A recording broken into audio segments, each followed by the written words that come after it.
Hola, and welcome to the Overly Animated Podcast, where we take animation seriously. We talk everything animation here, including KO, Let's Be Heroes, which we'll be talking about tonight. I'm your host, Alex Bonilla, and today I'm joined by Michelle Andrew. Hello. Steve Zeck. Hi. And Ali Martin. Konnichiwa. Today, Alex said hola. Yeah, that's fair. I was doing a callback to when these older podcasts, I would start them with hola. So, it's good to... We're going to, just like the show, we'll be doing some callbacks on this podcast. Well, the first KO podcast was your tryout podcast. Yeah, I was going to get to that at the end, but let's save the self-indulgence for later. But right now, we are discussing the final 2 episodes of KO, Let's Be Heroes, which just aired on Cartoon Network, and we are recording about 5 minutes or so after it aired, so this will be our immediate reactions to Let's Fight the End, which is a 2-parter, or a 22-minute special, rather, and thank you for watching the show, which is kind of its epilogue episode.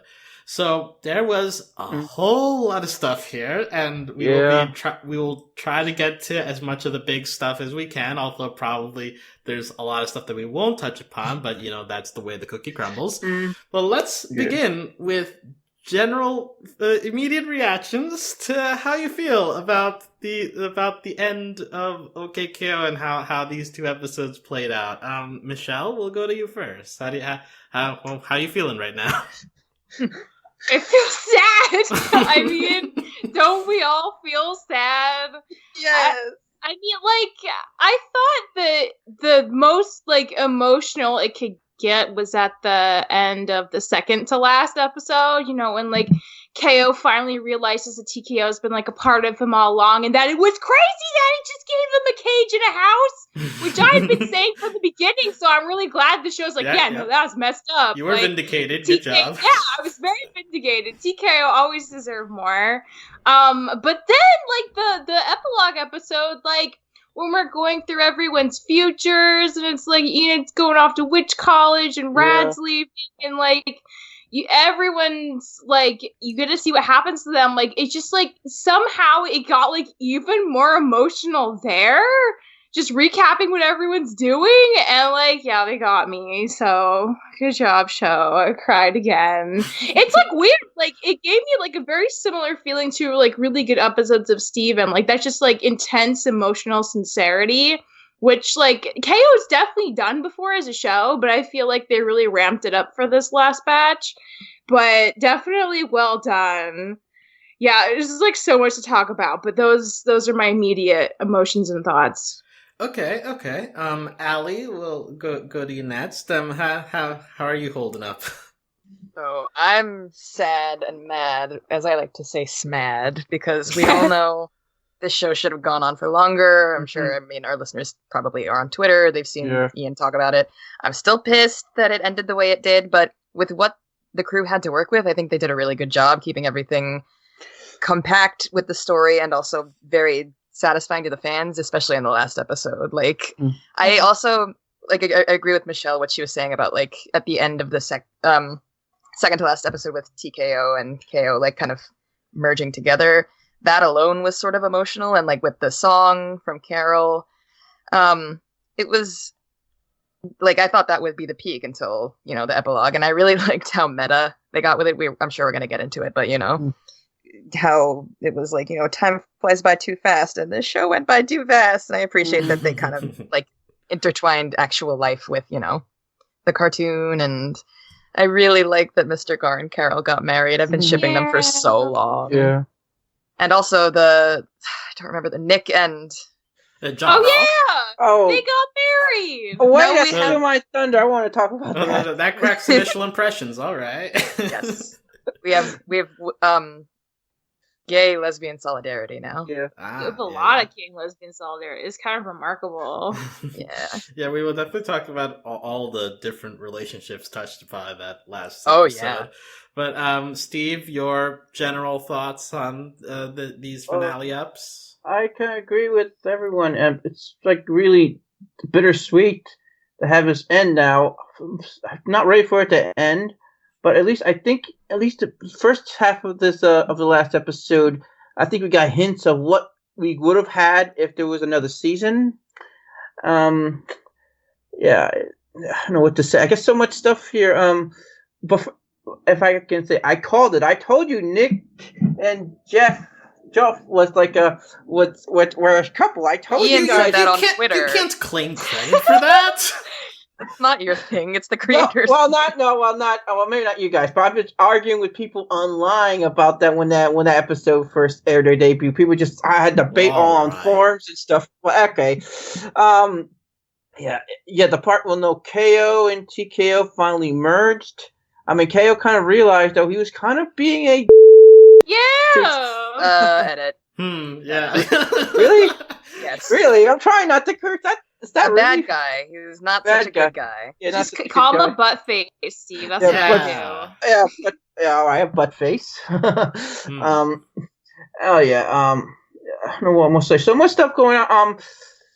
I can't believe though. When at the end though, they killed off everyone. I thought just they took away everyone's powers, but they killed off everyone. He murdered. Like when I watched it, I was like, "Wow, I can't believe TKO murdered everyone in the universe." And the solution, everyone died. They did die. They were gone. And the solution at the end, that's very Dragon Ballish. So.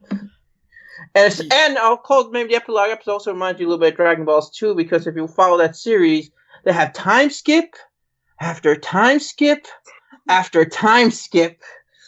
This is just great. I don't want to get into details. I guess we can get details later. But and I love though Enid and Red Action. They're kind of teaching a school together. And I love how you say I'm not going to get into details, and then immediately, hey, by the way, that like 5 seconds where Enid and Red Action were teaching. And Enid's half of the school teaching witchcraft to kids. Also, it definitely reminds me of another show we covered called Little Witch Academia. Okay, now I know why you're bringing this up. Okay, yeah. Her outfit when she went. To be fair, her outfit when she went to which college? Yeah, that's the actual. It looks like the outfit from that show.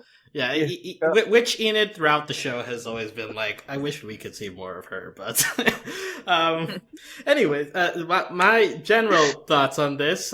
First of all, do you realize how hard it was to make an outline for that epilogue episode, okay? Yeah, thank you for doing it. They're switching title cards like every 10 seconds. I don't know how I kept up, but... Did you get all of them? I don't think I got all of them, but I got the majority of them. Got a lot. So that final episode was just like really great because it reminds me of another episode that it reminds me of. I've already mentioned a couple, but like this reminds me of the Adventure Time finale where like you get the 2 minutes at the end of them in the future, and also like regular show did this as well. But this is like extending that thing of into the future for the entire 11 minutes, which is amazing, and like it's going at such a pace that like it leaves you like wanting to catch your breath at some point. It just doesn't really let up till the very end. So like, thank you for watching the show. It is a really excellent episode, and like it's a perfect payoff for those of us who've been following the show from the beginning. The actual Let's Fight to the End was also pretty good. I think it's a good enough wrap up of the whole Venomous stuff and TKO stuff. It's already been mentioned, like the merging of KO and TKO is something that we've talked about a lot, and that it came about in a way that felt again like a payoff. I think that Turbo Rad and Turbo Enid are very good additions to the midst of this. We got the Bots More Robots hanging out, lots of professions of love. So really just all the stuff that you've gotten in Go KKO and have made it a very fun show to watch. We're all tied up in that tournament episode. So I think that both of these combined sum up a very, very good way to wrap up OKKO. But I'm mostly I'm just like taken aback by like how that epilogue episode made me feel. Which is like that was not really, what I expected. Really I like shaken up. You know what I was expecting this episode to be? Thank you for watching the show to be a sequel to Let's Watch the Pilot, and just being sort of out of character, just like the cast wrap up, talking to each other out of like as actors. That's what I thought that episode was going to be about. That would have been too meta. Well, look, this show has always been meta, and I think that Thank You for Watching the Show is kind of a culmination of their meta desires. Like, so much fourth wall breaks and like animation jokes, and it's just like they're full of it. Much appreciate. And I didn't think we were going to see KO at all in epilogue. Like, it was going to be like we were never going to see what he looks like growing up.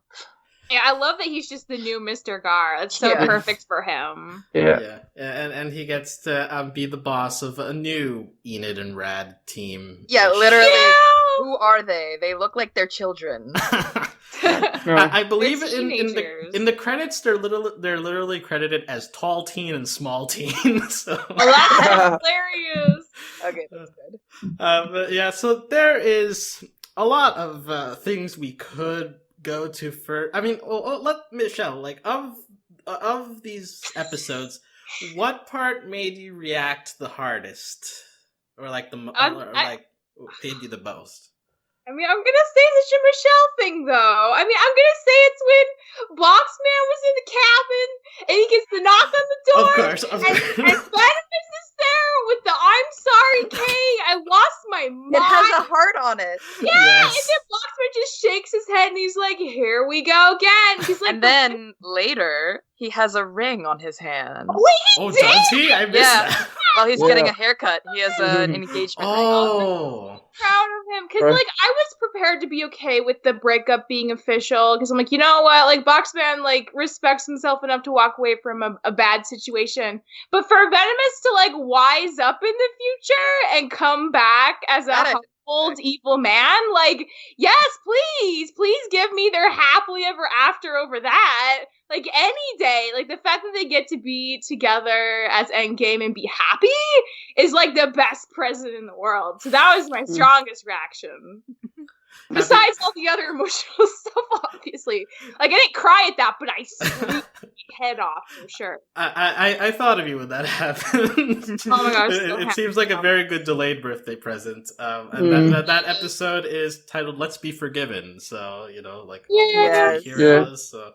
You can just imagine that this entire episode is like 20 different prompts for fanfics, and that's like one of like the bigger ones. I didn't notice the ring thing, but that's amazing. So. Yeah, screen cap that, please. I gotta see it. I gotta see that again. Yeah, Ali, what did you react to the most in these episodes? I'd say maybe in the first episode, Jethro coming back. Because I kind of didn't think he would. Like, I was like, will Boxman come back from the sun? And he did. Like, he had just been on, like, a hippie getaway. And then he had Jethro with him, too. But in the second one, all of the different episodes, like, especially when we get to, like, when Enid leaves and everything, and then the wedding day, Nick and Joff, Rad's future, he has a cat cafe, all of those. They made me lose seeing everybody get older, and Dendy as the president of the POW card factory. Yeah. Okay. Good for Dendy. Adult Dendy. I need thoughts. Yes. She doesn't wear her beret. She's fully like comfortable with her pond on her head now. Yeah. She's just showing it in the public. I think that's good for her. It's great. Yeah. There's something about the long legs that like kind of it feels so weird. Same with Adult Fink. Like Adult Fink being like a hardcore gamer makes total sense, but seeing her adult body is like kind of an adjustment. Yeah. Well, probably wasn't for me because when I saw that, it just remembered me. I saw like a Tumblr fan art of grown up Fink or teenage Fink. So I've seen this before. So okay. Steve is super deep into those Tumblr corners predicting the future. Context. It prepares me, man. It prepares me. Well, look, I also really enjoyed Adult Fink being an e-gamer. She's just like on that pile of money there. Well, I'm just glad that Fink actually seemed to have a happy life, just growing up all that. She just like Venomous and Boxman, they able to get past their villainous phase and actually able to live a normal, happy life. So, but they are still villains in the end. Yeah, they are still villains. Well, yeah, but they're living normal lives. Though I'm just saying, they're able to find some peace. Yeah, and Venomous was there for that, unlike her recital. So that's good. Yeah, e-games are more important than concerts. Yeah. I will say related to what Allie mentioned with the middle of that episode. Specifically, I was kind of hit by that part where it gets so fast that KO just like skips Rad and Enid's like leaving, and it's like is Enid gonna leave? And it's like a hug, and before you can even get the hug, she's gone. That killed me. She's gone. Yeah, that was so unacceptable. Yeah, it hurt, and then like the same thing with Rad. It's like I'm never gonna leave, and then the line is like Rad leaving. So it just it felt. Okay, I gotta leave now. Yeah, because like that. I don't know, but like that it feels like it's not gonna happen anymore. Like KO is actually over. Like our main cast is going away. So like even though like at the end of this episode they're like they have that reunion thing, but like still it kind of just feels like a cutting off. Like it really is ending, and so that's kind of when it hit me. So that part hit me a lot.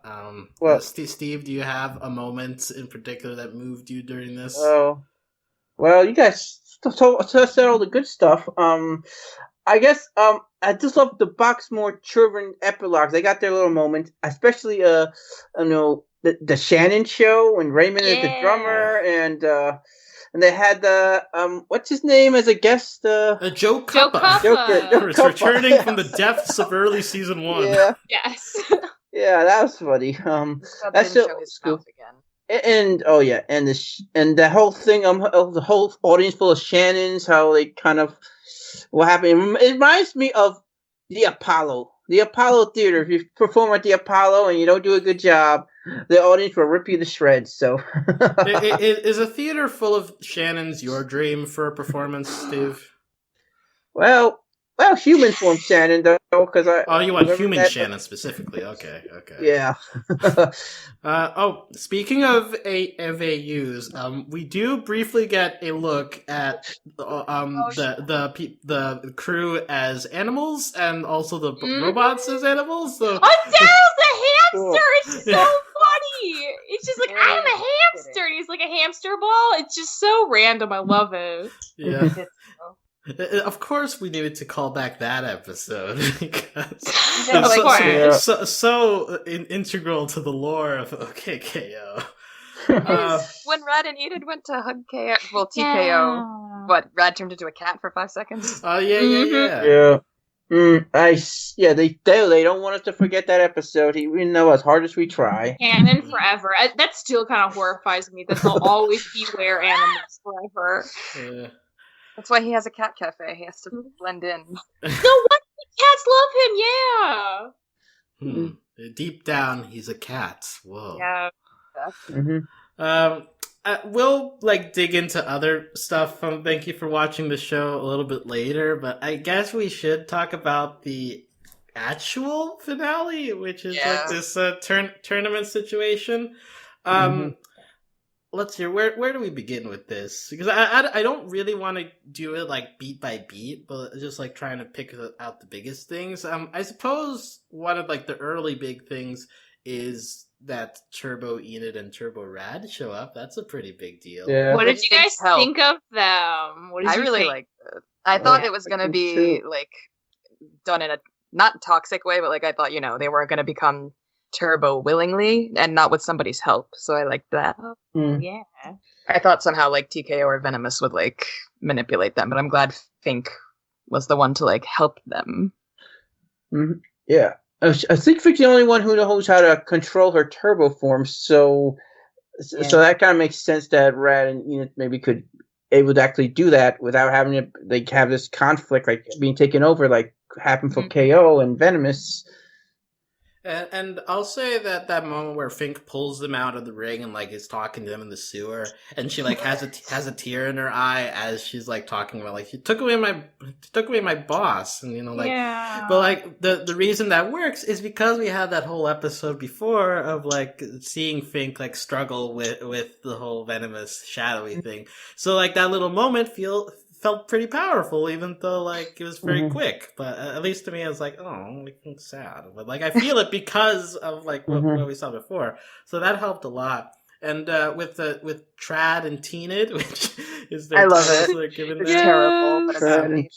Also, like the title card says "Ultimate Teens," and I think that's a good description of what they are. They look It's like they're like probably punk. well. They're so punk and cool. Like I Yeah. love Rad's dreads. Like I feel like Enid had like earrings, right? Yeah, like cool stockings on. Like they both look just like really punk and awesome, and like a little goth too. But like it looks good on them. Also, when you were talking about the sewer, I thought you were gonna mention the countdown because I thought we were gonna count down to 10. Oh yeah. 11, and then later just How 31, long was this 32. countdown? What? How long was this? 100? No, like 30 something. It was whenever they'll show up again. Exactly. That's Red what it Action's was. she's prepared to wait. Well, that was Dynamite Watkins, right? I think it's a reference maybe to some movies. I've seen a lot of movies like how slow, like you watch a movie like Rocky, how slow the 10 counts are. It's like forever. Because you need the hero to come back. So I know. Rad needed her come back. The way they did it was very funny. Their attacks are pretty cool too. Like you got a Rad with like now he's able to do like multiple lasers at once, and Enid's got like a giant shadow to attack. TKO obviously like rejects it and all. He's able to fight him off, but the few attacks that they were able to get off looked pretty cool. So I appreciated that. Well, yeah. Let's see here. Can I talk? One thing I like the part is when Dendy was sort of coaching the Boxmore robots at the beginning. I thought that was hilarious. Well, was it at the beginning or was it after like the beginning of the episode? Like right when they told him what the Shattery Venomous's plan was. Oh right. Oh yeah, you all stink. This is a very interesting time to share this information. Yeah, that was good. Angry Dendy is a rare sight. So yeah, it's like she's their social worker. It's like she's their social worker now that their dad is gone. Yeah, but later also like they get we do have good moments with the robots because like we don't have the inner strength, and then like Botsman and Jethro show up as someone say daddy. And I hate it. Oh my god, I was so happy. I'm so mad though how Cartoon Network spoiled that. I know. Oh my god. Oh no! You guys didn't like that? We tried so hard to make them from the current episodes, but it felt like a big letdown. Well, it spoiled the whole reveal. That reveal for like a hot second, and so much else happens in the episode. Well, I'm sorry. We did. I think it's because a lot of us were like, "Oh no, is Botsman gone for real?" Like there was still like a kind of doubt, you know. So like when they show up with just like, "Okay, KO, we'll be right back," and then Botsman is just like, "Hey, I'm back." Like, oh man, like I wanted to see that in the episode, but you know, I'm pretty sure we hadn't saw the last of Boxman. I knew he was going to come back, but still, it ruined that moment, like anticipation. I was so pumped up, and now, like when it actually happened, like I knew already. It just took a little away. But still, really sorry. That was what wasn't spoiled was the return of Jethro. Yeah, exactly. That's what made it acceptable. That's important. That's the important one. Yeah. It's like I found Jethro, by the way. Where was he? In the sun? I don't know. Like you see him in like a field, I guess, at the credits for Dendy's channel. So I guess that's like where he was. Maybe the Jethros, when they saw that Venomous was taking over, they're like peace, and they just like left of. Yeah, they got out early. Oh, speaking of, I can't wait till this episode goes on the app and I get to see the credits for these episodes. Well, I'll just say that like this one was normal credits, but thank you for watching the show. The credits was the office that OKKO works at, like the crew. It was like an empty office. It was dark, it was sad. But, All right. Thanks for spoiling it. More spoilers. You're welcome. I saved you 30 seconds. But maybe if you want to go check the cast and crew, you know, that's still meaningful. But anyways, the Botsman robots, do their Voltron thing again, and Dendy and Botsman are with them. So this initially is where they get shot into the sun, and Dendy is also shot into the sun. That is so dark, man. It was really sad seeing her float away. Yeah, like the way she's like delivering those final lines, like "You will always be my friend." It's like really the death line. I'll always believe in you, even when I'm dead. Listen, I knew Dendi was going to come back probably by the end, but still, the dark way to kill her off, right, going right into the sun. But literally everyone else was being killed in front of our eyes. I know, but then I still... he like cracked the sun in half, and then it just got darker. Yeah, I'm just saying it's probably more painful to get thrown to the sun than probably the way the others die. Probably more quick death. I don't know. Getting thrown into the sun is more quick of a death, I think. Well, no, but more painful. Getting burned to death. Okay. I don't know if you know how the sun works, but anyway. Look, all I'll say is that probably Ernesto was the one to break the sun because he's large and round, so his force went right in the middle there, and that's why the sun blew up. But anyways, so that happened, and I think that's like a turning point. Like, okay, well now we're getting to like the dark part of the episode. And in the middle of all this, KO is stuck in his subconscious and he's trying to break out. And he sees a light at the bottom. So it's like, oh, to get out, I must go deeper into my subconscious. Finally, how psychological. And he eventually finds this box of secrets, which turns out to have a tape recorder, which has a song that Carol sung to KO to calm him down. And I guess in the process of this, he realizes that he buried the way to control his anger. Is that what he's getting at? Yeah, I think that was about it. Okay, how you guys feel about how we're getting to this resolution of like KO accepting TKO? Like, how did that go down for you guys? I mean, I'm glad. Yeah, go ahead. I was gonna say, like, so it's very gratifying to see them merge and accept that they are both part of the same person and they're not complete without each other, and that like now KO is canonically gonna have like a slightly darker headband and one pointy tooth all the time. But I also like kind of don't understand how they became separated. I guess like some point when he was really young, because like again, if it ties into Laser Blast / Professor Venomous having a turbo form, and that was something he created in a lab after KO was, incubating inside of Carol. It's confusing to me that they're so similar, but maybe this show's saying something like everyone has like both sides of this in their personality, and if like something goes wrong, either you can like force them to separate by accident, like KO maybe did, or you can experiment on yourself and like through science you can separate that part of you. Like, I don't know how else they could be the same thing manifesting if that's not the case. But so like I have a question about that, but everything else I think was handled really well. And I'm just like so glad that TKO got his due, because he's not like, he can be a really bad boy who murders everyone, but he can also be a force for good if we just give him a chance and don't lock him in a cage. KO. So that TKO like justice was very, very validating.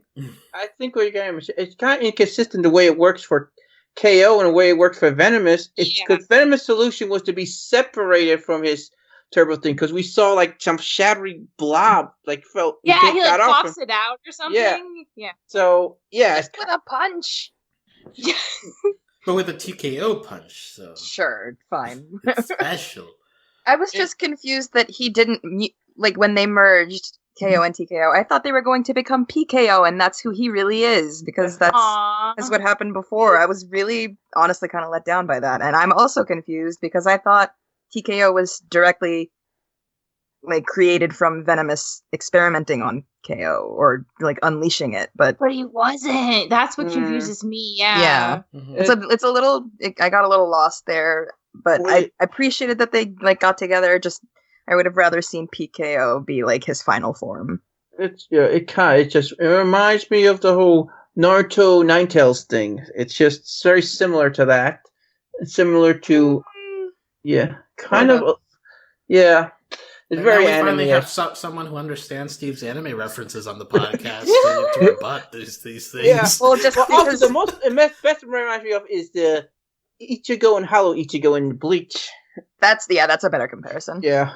So you're familiar with Bleach? Oh, right. So Steve's so happy. Me and Alex are no help with this. Yeah, like, every time he does this, there's an awkward silence. It's like, well, moving on. I compare Naruto because that's more mainstream than Bleach. So yeah, that's fair.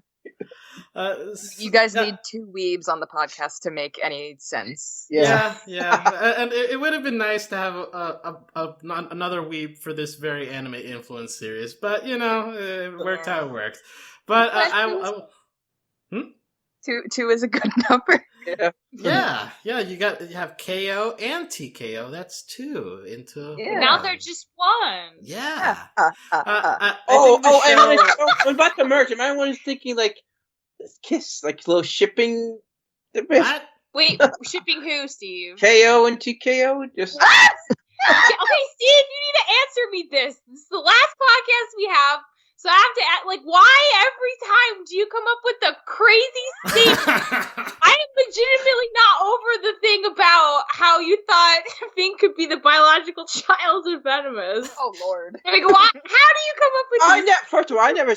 Oh, did I ever say that? Yes, you did, Steve. But also, I will just throw up my theory that Steve's instinct is to produce a ship wherever it is available, no matter the barriers. So, and some people are just wired like that, which is fine, Oh, this is living up to the drunken last podcast. Well, look, we gotta get all of our complaints and grievances out before it's too late. I will say that I agree with Michelle that the culmination of this felt very gratifying because of the build-up we've done to showing how KO is not treating this whole side of him in a healthy way, so it feels good with the merging. But I also agree that if you think too hard about what TKO's nature actually is, then that kind of murks it up a little bit. It messes with how you interpret it. But I think the general climax is a good enough feeling that I'm good with it. We have to remind ourselves this is a final season that was kind of cut a little short. So maybe they would have explained this. Who knows? But I think that what we have is good enough for me to feel good about it. So TKO ends in a nice ribbon, I think. Yeah. But before that happens, we get all Venomous kind of doing his old plan, which is to pull out the trees so TKO gets all the power from the Glorves and remove everyone's power so he can be the only person with powers. So, a reversal of what happened to him as Laser Blast, where he got his powers removed. So, classic evil villain stuff. Also, classic parent living vicariously to their children actions. That's true. Yeah. But what was that thing that came out of the tree?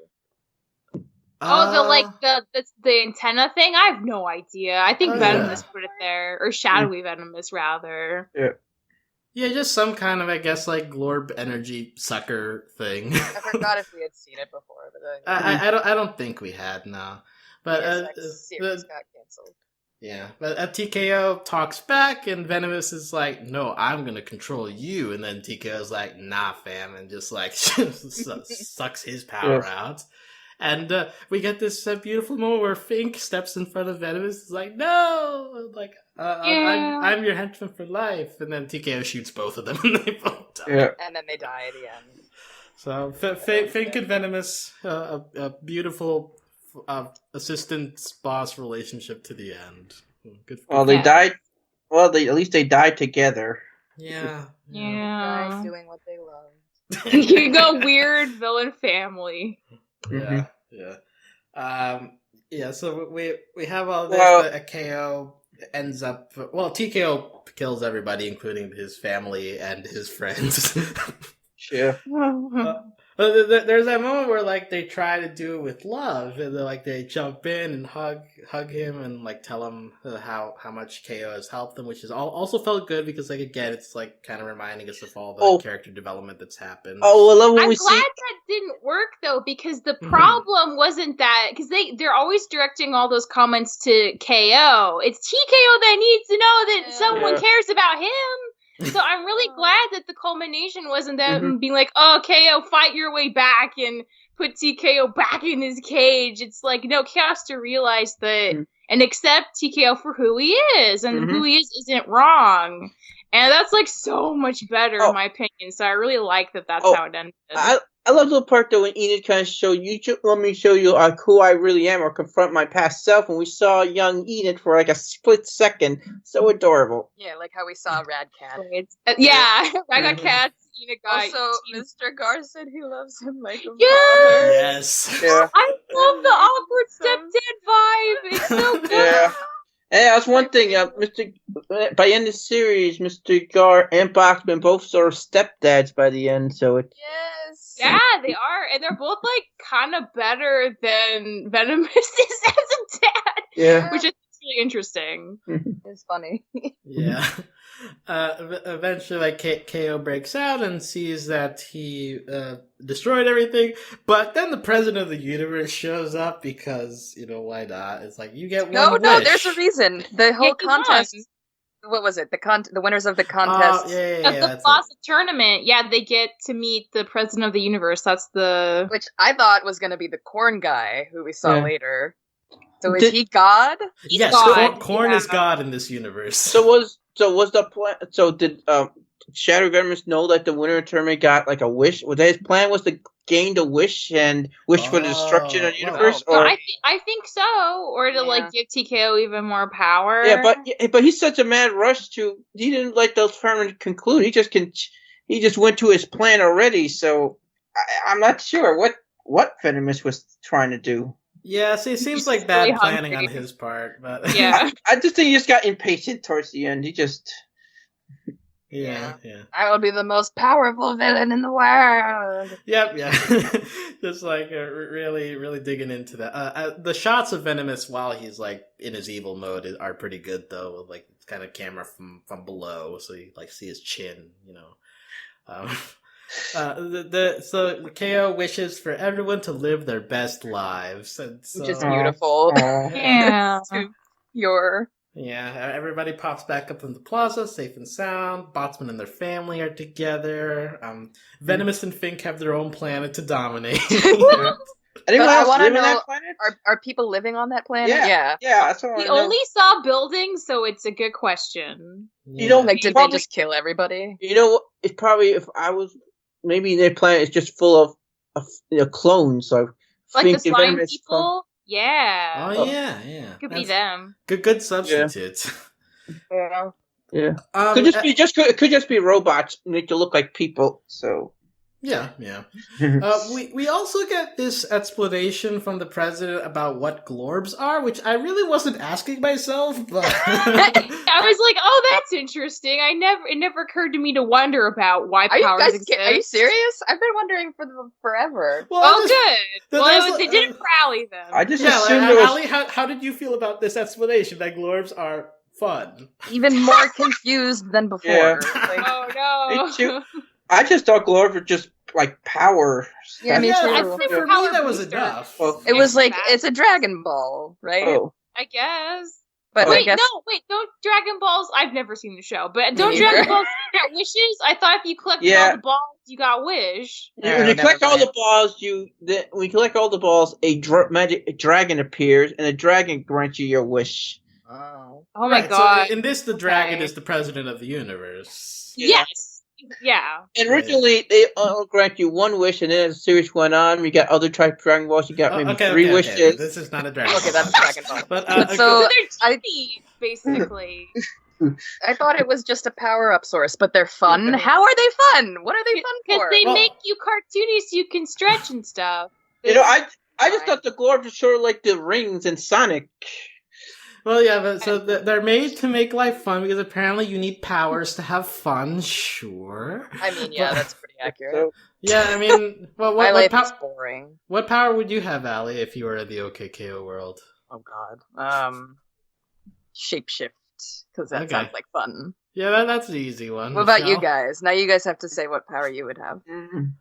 Oh, I want a simple one: power of flight. Yeah, flying's cool. I wanna like stretch my arms like with width size so I can give really good hugs. It's very in character for you. Or how anyone know? I'm not sure the way I feel. The one part don't want, given how I complain about spoilers, is the power to see the future. Okay. Because everything will be a spoiler for now, for the rest of your life.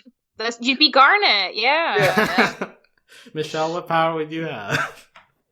I'm torn between, I think honestly, either like the power of flight, to be invisible, or to like summon any cat in a neighborhood to me with my sheer willpower when I'm like lonely and need to pick me up on my way home. That's a good power. Yeah. That's also very in character power for you. Cat summoning powers. You mentioned like it's also they explain it as it gives you the stretchy powers and makes you more cartoony, which is also interesting because like Ian Jones Quarty's whole deal is like classic cartoons are the best, and that's been a huge part of this show's DNA. Also, recently we had the Steven Universe movie with like Spinell and his contribution to making that a cartoonier villain than normal. So it's just interesting to see like how much of himself and like his likes he got into the show. And I think for us, like at least speaking for myself personally, like it just feels like a breath of fresh air sometimes when we got to this show. It's like, okay, back to like old cartoony style that we don't really get as much in animation these days, and it feels a bit more freer in that sense. So, did he for them. Was he responsible? Was he responsible for making Spinell look like Mickey Mouse for some reason? I don't know if he was responsible for her design, but he did say that he did a lot of work on her, like gestures and movement and stuff, which totally checks out. I'll say, like, KO as a show is one of those shows that just feels like, yes, this is what cartoons can do. This is why animation's fun. Like, it has no limits. I wonder if Ian's seen any like old 1930s Bosco cartoons or. Well, he's mentioned like Fleischer cartoons pretty frequently in his interviews, so like he definitely has knowledge of that. But so Glorbs are made to make everybody stretchy, and so like that episode ends with him beating up a cowboy Daryl, and it's like he's ready to become a great hero. That was a callback to because KO's first battle was fighting Daryl, and it was like the same exact like posing. The only difference was like it was a cowboy Daryl this time, so it was like the ultimate callback to the first episode, which like made my heart happy. Are you crying, Allie? I didn't realize that. I didn't realize that either. That's a really good catch.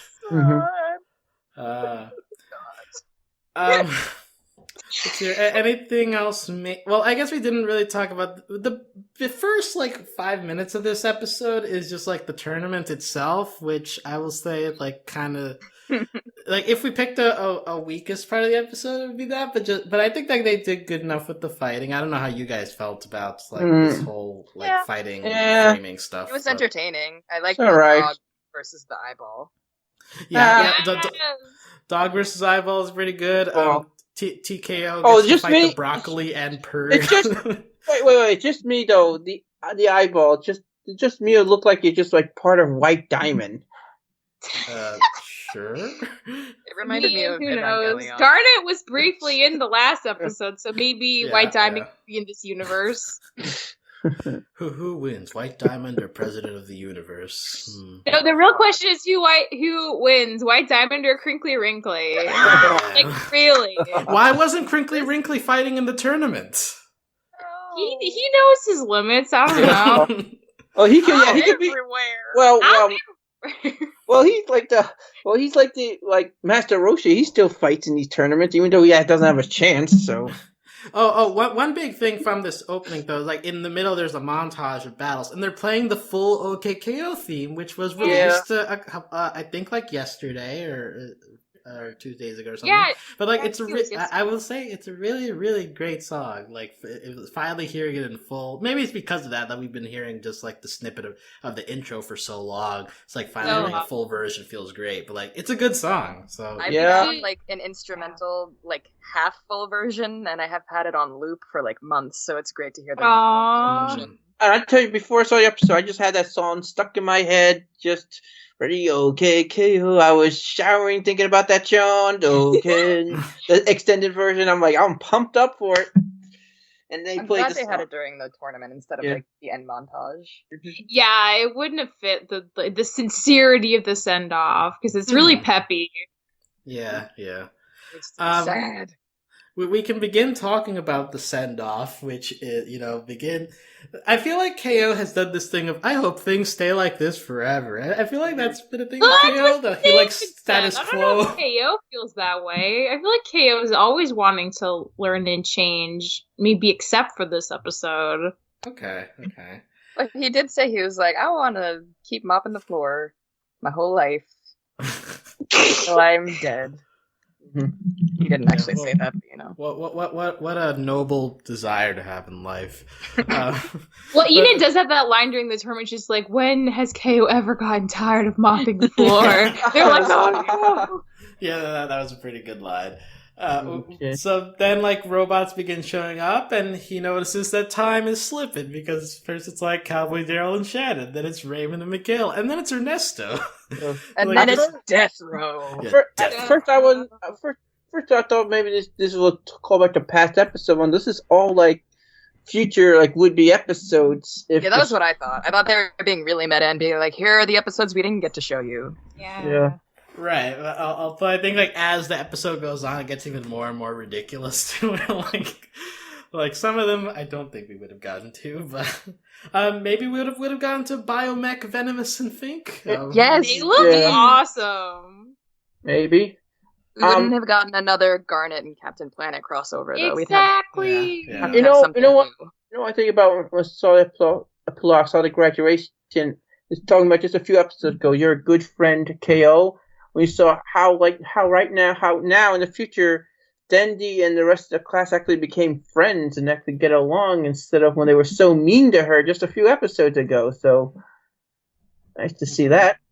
Yeah, she got to give she was the valedictorian. Yeah, she gave yeah. the Elegy. Yeah. And it looks like Nene has a little girlfriend. Who? Nene? Nanini, I think he's trying to refer to, but it's one of the small side characters. But we will get to many other relationships going on. I just quickly want to mention that there's moment in the here one from the Yu-Gi-Oh episode. Yeah. Oh, okay. I'm still lost, but we'll get to them. But there's a Botsman's back part over here where he gets into different designs, including there's one where he is shaped like Venomous. So it's Botsy Venomous, I think is the title card there. I don't know, Michelle, did you catch this?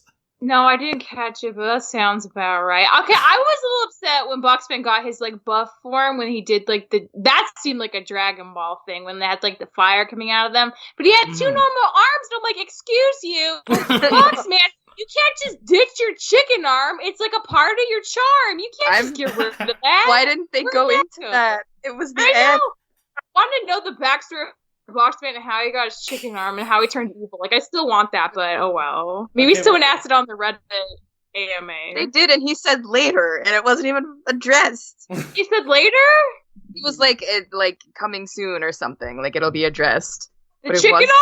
I think so. Oh my god. Well, add that to the list of questions that we need to ask at some point.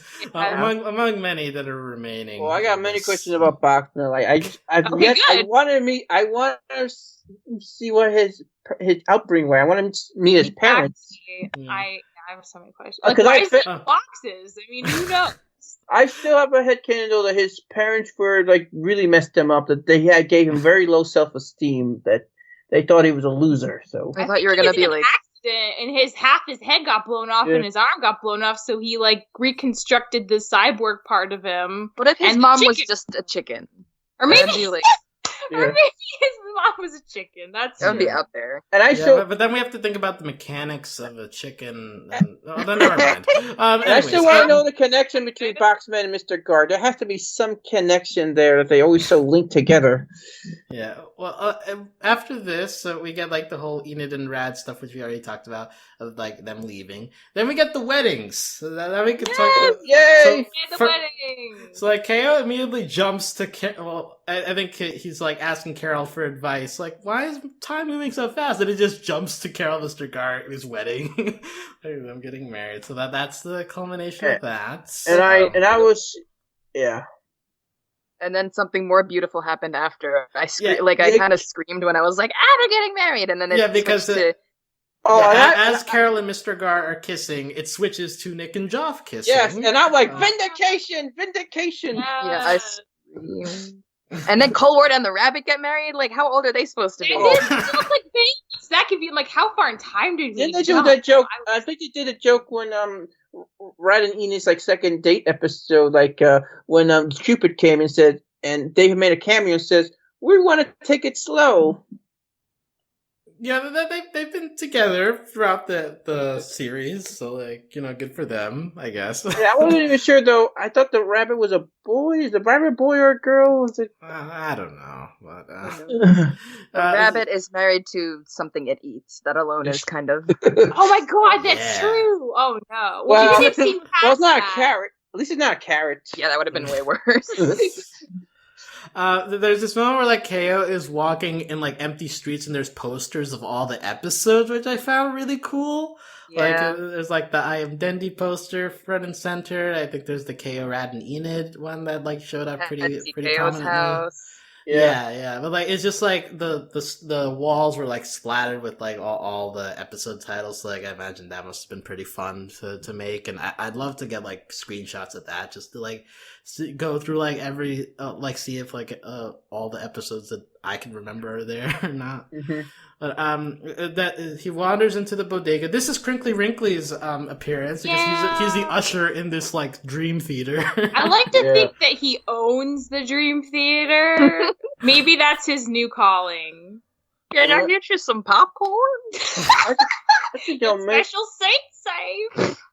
I think maybe Crinkly Wrinkly is more important than he lets on. That maybe he's some kind of god, but I wanted him to be the president of the universe. Maybe, so what's like higher? So maybe he's like the CEO of the universe. Is that higher than president? Oh no! What if he was the corn guy all along? Like he just takes off a helmet. Or maybe, I can see that reveal. Or maybe it's like a wizard. Or maybe it's a Wizard of Oz thing. The president of the universe is sort of just like this fake look projection, and Crinkly Wrinkly's like the man behind the curtain. Oh man. I was re-listening to old podcast episodes, and I got to the part where Michelle gushed over Crinkly Wrinkly's film in the film festival. I forget what it was. It's been so long, but I know it was like weirdly experimental, and I was like, God, whoever was a genius in their time. Yeah, Crinkly Wrinkly has had a place in this podcast for a while, so good for him to be the owner of this dream theater. And we go quickly through the future of KO, where he gets like Rad's future, Enid's future of like which classes. Here's where we get Red Action. She's like teaching little Hugh Trooper looking people. Yeah, and Enid kisses Red Action on the cheek. Yeah. I was hoping maybe we got to see their children, if they had any children. You never find out that kids. Yeah. How are you guys feeling about Red Action appearance here? Wonderful. Love it. Still together. I mean, like having this many queer people in committed relationships is just like such in one show. That's it's like queer relationships. Again, like we've come so far from the Korosami handhold. Like, and we got weddings. I think the Carol Mr. Girl might be the only like hetero relationship in the show, or at least the present day one. I think you're right. It's if anything, it's like the only one that's focused on. Yeah. Right. I mean, not to talk too much about this, but decision made to not really make KO and Dendy a thing. I like it. I think they're still figuring it out, and like they're very non like either way. So I think you can just like do whatever you want with your own headcanon. Yeah, exactly. Like interpret it's either way. Yeah, especially. You can interpret it all like, Dendy sort of just really focusing on like a career woman. She became a career woman, head of her own corporation, and KO, doing his own thing, learning the plaza, but they could either just be good friends or they could, be together, but still doing their own thing. It could go either way. Yeah. But adult Dendy's got a lot going on, so that's good. That's good. Oh, speaking of which, so I love which do I like better? I don't know. Adult Dendy or Adult Fink? I love them both. I can't decide who looks more awesome. There's a moment in here where there's a Carol's big surprise, and Carol I was so mad. It was pancakes. No, I love it. It's I thought she had a baby. I was glad she it didn't looked have like the a baby. If it had a baby, I'm hoping it'd be like a female, like KO, like looks just like a little KO, like a young, like female KO, like AU, like what KO looked like as a girl. But look, no, it's just Mr. Gar making Carol breakfast in bed, and it's beautiful. Okay, It is beautiful. There's a random the minor characters that show up here. The ones that I was able to write down include the koala princess people who are like doing something in the mirror and like getting a creepy horror thing. Like Bloody Mary. Yeah. So that was a thing to squeeze in there. But there's a truth about Purd, which is just like the screaming bird person that has the screaming bird family, which I found really hysterical. I know. They all look exactly like him. Like even their outfits seem to be the same. And also we have Point retires in the middle there. So like the Foxtail and Grayman are just like just relaxing on the beach. Good for them. No, was there Elodie in this entire thing? Yeah, she was. Yeah, she's one of the judges. Oh, okay. And the what was it? The Cloud Professor was also there. Okay. So Elodie was around. That's good. Yeah, because it would feel like an omission if she wasn't. Yeah, I know she wasn't in as much. I was glad that the Point Prep old teachers all like retired happily from like the new guard is changing, and like I think that's nice. We get to the progression of KO's age because he's been 6 to 11 throughout this show. Then he becomes 13 to 17. Then he becomes 18 to 24, and then he becomes 35 plus. I know. It's just like they can't. The numbers are insane, but the fact that they're committing to it, it's so good. So good. Yeah, it's such a good recurring joke. It's really good. Yeah. There was a moment in here where Mr. Gar is old and it's Gar's roots, and he's like going to his mom's grave or like or his mom's old shop. Yeah, that was an interesting was, like, a thing memorial to for her, and now we know for sure he's canon Latino, which is nice. Oh, is that what that was supposed to be? Okay, I don't know if it was supposed to. Well, I think Ian also like confirmed it on Twitter, but just doing stuff that. Can only do now. Yeah, because bodega is a Spanish word, so I guess that was always floating around. So okay. Gar is short for Garcia. Oh. Okay. I need to rewatch that part because now that I'm thinking like there was probably more like signage around there, so that would be interesting to look back on. Dendi runs the Power Card Factory. I think we already talked a little bit about that. Oh, I love the long hair, the long, super long hair. Like, yes. Stop talking about how they look, because this is. But the long hair though. We didn't even talk about how we see Mr. Gar and Carol and Rad and Enid age through like the birthday things. Yeah, Rad gets facial hair. I didn't get any notes on their looks, but like, did anything like specifically? Well, I was just thinking about the I want to long hair. It's very anime though. Every time skip when they want to show how time changes, either they cut their hair, make it shorter, or they make people's hair longer, depending on what kind of hair they had originally before the time skip. They do a lot in manga and anime. That's what I'm trying to say. Well, they do it in cartoons, depending on the cartoon. Really? Like, they did it in this one. Like, Rad and Enid, again, they got, they changed their hair, changed their outfits, and Mr. Gar and Carol, you saw, got visibly way older, especially at the 35-plus birthday. And that made me kind of sad, because they die later.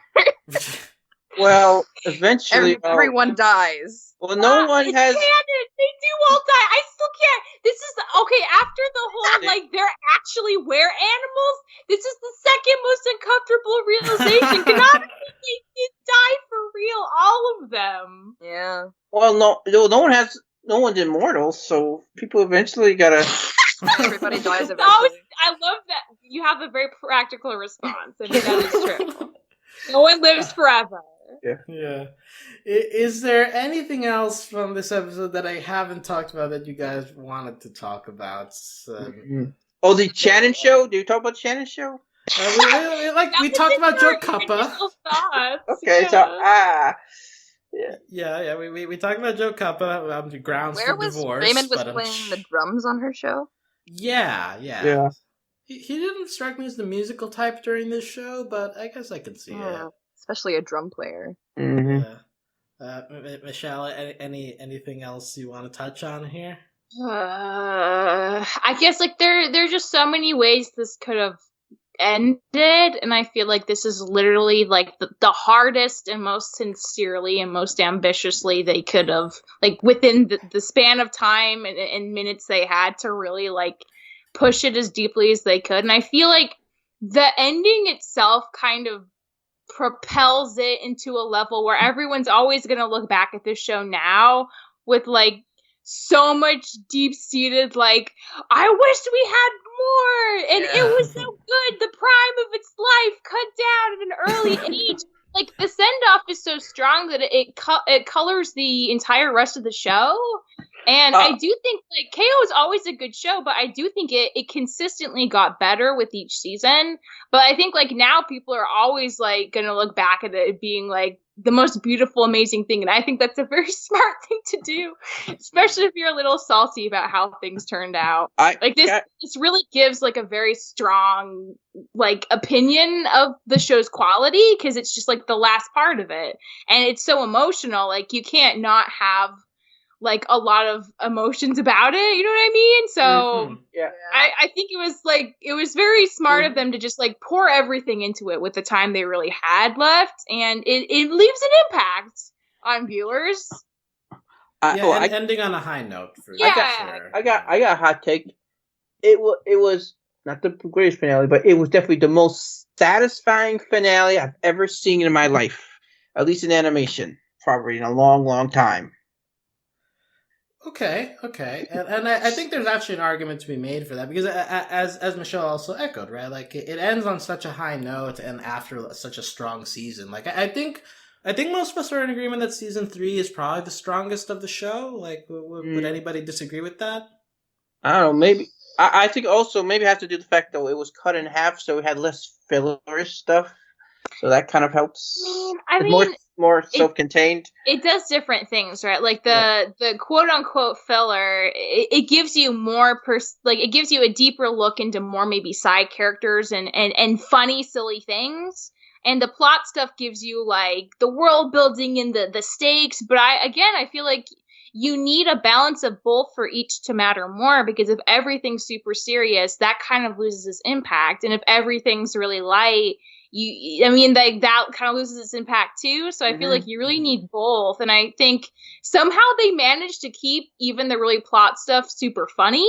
So it like almost didn't matter that it was a shorter season. Like I do think it was really strong, but I never minded the lighter episodes. I think they had a good purpose.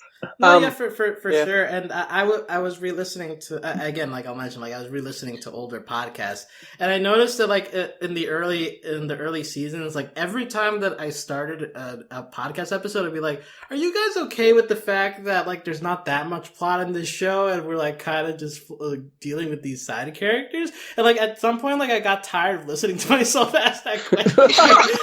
I was like the Dylan coming out of you, right? It's like people that are like, where's the like plot? It's like, yo, the plot will come. For me, it's like, when is Ellie gonna come back?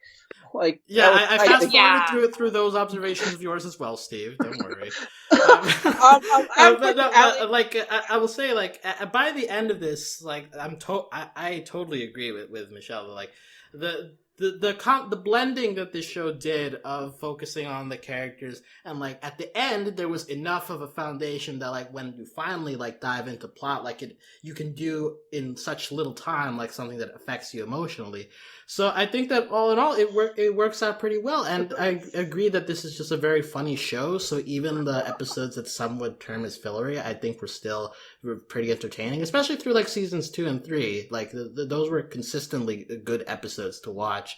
So like although at the beginning you're wondering like when is this show going to kick into a higher gear. But I think it does that even in its own style of like keeping it as light as possible, like only inserting plot every once in a while, but it's enough to keep you hooked, with like the rest in the middle being still very fun and exciting to watch. So I think that in that sense, KO ended up being a pretty unique show compared to the admittedly like more plot heavier shows that we cover on Overly Animated. But like this kind of shows that you're able to do a show that's less connected but still a great experience to watch.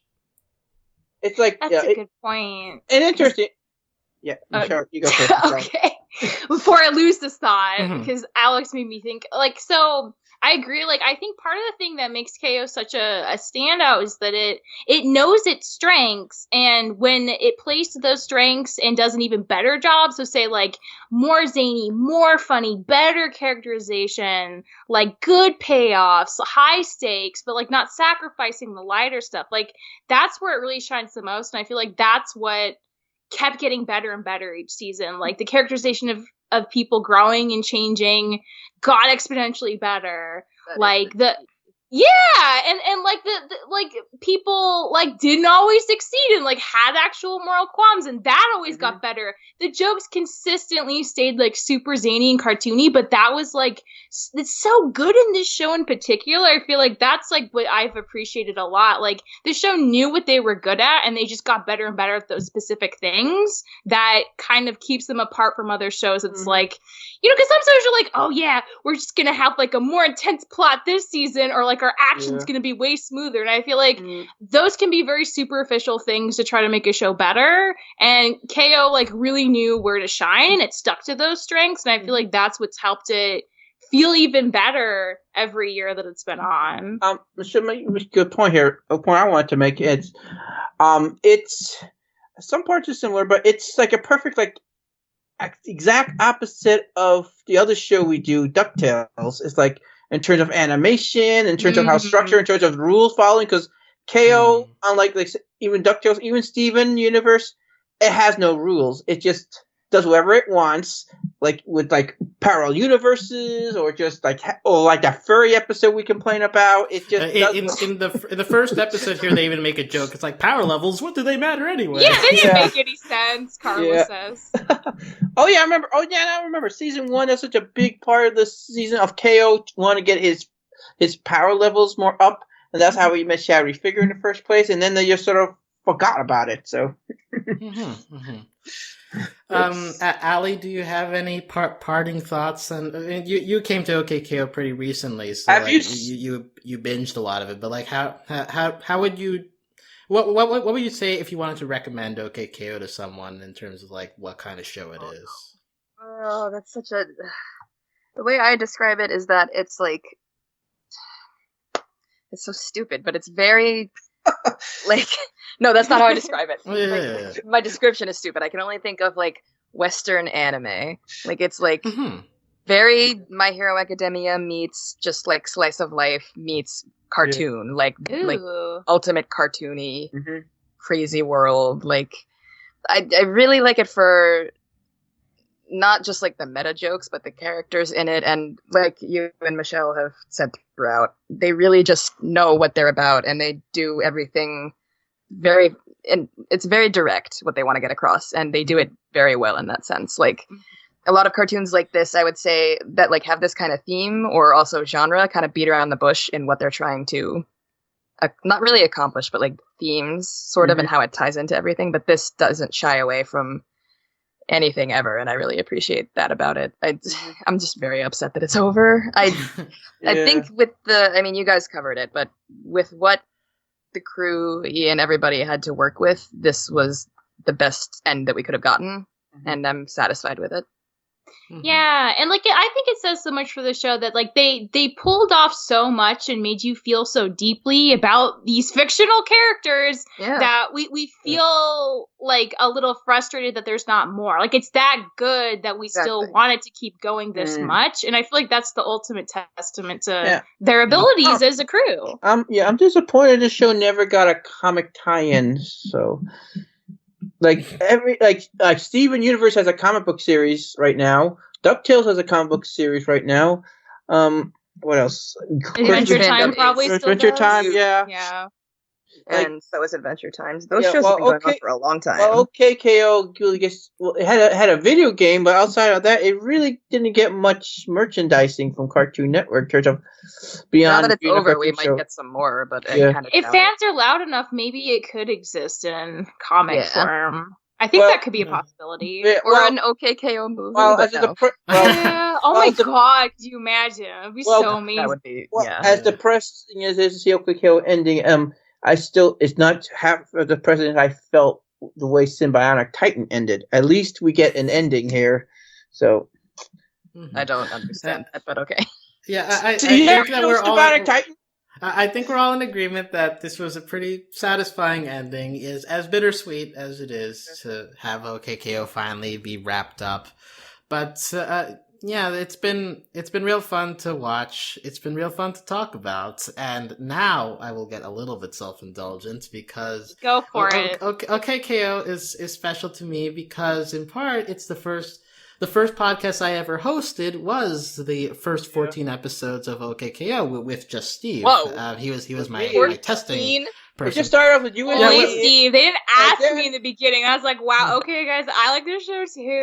Yeah, I figured that out later, and then you joined for the second episode. And since then, we've been a crew together. You, Michelle, Steve, and I. We've had guest contributions from Carlton Smith, from Justin Cummings, and now from Ali here. We've gone through a lot. For example, like in the very first episode, both me and Steve were immediately like, "Okay, Dendy's our favorite character." I don't think that's changed. If anything was more on brand. I gotta listen to that first podcast again. I mean, I by the way, I don't consider really Ali a guest star. I consider her more of a late addition.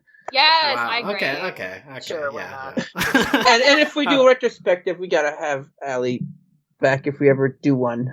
Yeah, there's definitely a chance for more OKKO content down the line. I just want to mention other stuff. And we know we'll be talking about Boxman and Venomous for sure. Yeah.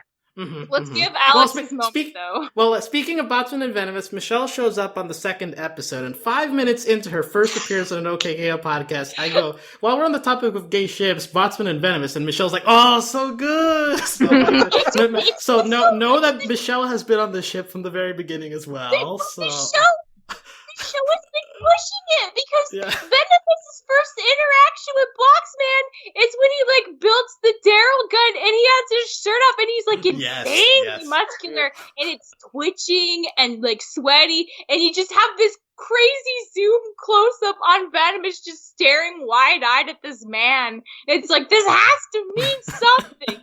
It's too obvious for it not to be something. Yeah. Also, pretty early in season 1, we got both Michelle being like, "Oh, that shadow figure guy has to be Venomous, right?" And then later on, Steve is like, "What if Laser Blast is KO's dad?" So these were all things that we talked about in season 1, and they happened in season 3. So that's was really nice. Seeding. That's really good seeding when that show gives you a believable payoff. I listened to the podcast, whatever podcast it was when we did the "We Be a Team" episode. I gotta see if I was in on the whole Nick and Joff ship from then or not. I did not jot that down, but it's possible.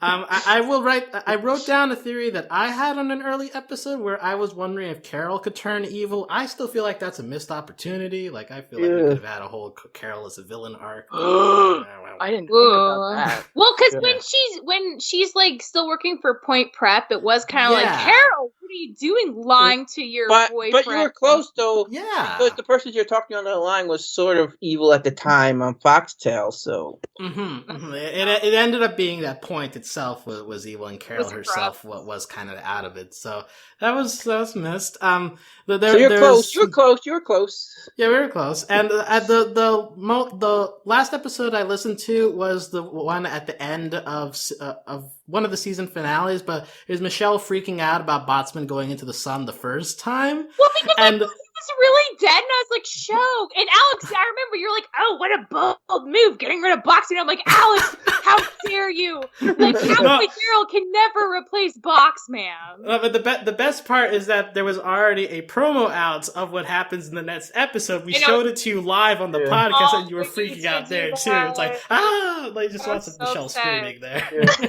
And you were very angry at me for withholding that from you. Don't trifle with Boxman and me. I mean, come on. What were you thinking? And can we also mention, we weren't on this, but mention though there's at least one special podcast of Sam playing the OKKO video game. Yeah, it's on YouTube. There's her Let's Play from that, so that's also OKKO related content you can go look for. But yeah, like over the course of this, so like started podcasting with OKKO, and now like we talk about a bunch of different shows here. But like it's gonna be hard saying goodbye to OKKO because it's like the first show that like I got to talk analytically with, and over the course of it, I've become very close friends with Michelle and friends with Steve and friends with Ali.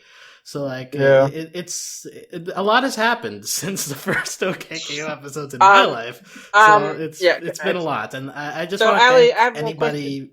Alex, let Alex finish. Steve. No, I'm just saying, Ali, are you willing to... Wait, I want to hear what Alex was going to say, though. Let him finish. Okay, Alex, go. What was I going to say? Oh, my God. I was going to say thank you to anybody who's been listening to us for a long time. Even if this is somehow your first episode listening to us, I hope you enjoyed this episode. But also anybody who's been listening to the Over the Animated OKKO podcast for a while, I really appreciate you wanting to listen to us talk about OKKO, and I hope you appreciate that we treated this show as seriously, but also as we all enjoyed it throughout our experience. We had a lot of fun with it, but we also wanted to like dig into it and get like the most analysis that we could out of it, like we do with all of our other shows. So for those of you who enjoy that out of animation analysis, especially with a show as unique as OKKO, thank you very much for listening to us, and we wouldn't be here if we didn't know there was at least like a person listening to us. So that thank you everyone for being with us this long. Thank okay, you. Steve, what did you want to say? I want to ask Ali though if she's willing to binge and catch up on DuckTales. So it's on my list. It's good. It's actually very, very funny. Yeah. So I wanted to watch for the humor and for Lin-Manuel, but other than that, I don't really have a reason. I have. That's for being in our podcast. Okay, that's another one. Okay, so that's great. It's on my list, so I'll get to it eventually, but maybe not in time. We'll see how. I mean, the show's probably going to get a season. Well, I heard season 3 might not be for a while, so. Yeah, you'll have time, but we on Overly Animated, as I begin to wrap up here, we cover a lot of other shows, including DuckTales, including Steven Universe, Star vs. Some anime, but not Dragon Ball or Naruto. You got a fruit. And a while Michelle back, does Fruit Baskets. Marcus Ladybug. And a while back, Little Witch Academia. A while back. Yeah, I listened to those old podcasts. You really snuck in Little Witch Academia wherever you could, Steve. So thanks for doing it on the last podcast as well, a year after it's... Well, I mean, I guess it might have a second season. I don't know. But that show is... we've got coverage of a lot of anime as influenced OKKO. You know, we also cover that stuff as well. Upcoming, we've got shows like Undone coming up. BoJack Horseman might have its next season. So, like, there's a lot of animation still out there. A lot of creative animation to follow in OKKO's footsteps. Although none will replicate and soon we'll have like Owl House and stuff like that. Oh my God, yes! I so hopefully we actually covered that, and you all. Yeah, I will cover Owl House. I know, but you guys totally. Everyone totally bailed on Amphibia. We're gonna go back to it. No, we will. These couple of months have just been very busy. Yeah. There's a lot of new shows, lots of old shows coming back. I fell in love with Amphibia. I was lukewarm like that, and sorry, I'm like, I love that. I can't wait to talk about it, and we never do another podcast on it. So. But if you want to see the shows that we have talked about in lieu of Amphibia during the past couple of months, you can find that out at overlyanimated.com. You can talk with us on Discord. If you want to chat with us about OKKO or any other animated show we cover here at overlyanimated.com/Discord.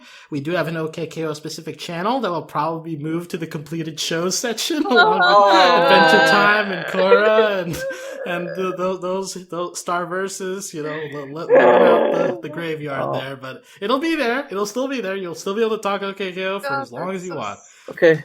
If you've enjoyed listening to us thus far, you can support us financially via Patreon at patreon.com/overlyanimated. Thanks to all of our current patrons, especially our patron of the podcast, Nicholas, aka Nickelodeon. Thanks to our Patreon executive producers, Ryan, Steve, Beatrice, Hugh, Michael, and Needle. That's pretty much it. Thank you for listening to the podcast, guys. Thank you for coming. Thank you for listening to us. To our podcast. Yay. We kind of harmonized. Yeah, kind of. Kind of. It's as good as we're going to get. Yeah. So, thank you very much for listening, and we'll talk to you later. Adios. Bye-bye. Bye. Sayonara. Janakute jane. Whoa. Weeb. Steve is speechless, Alex.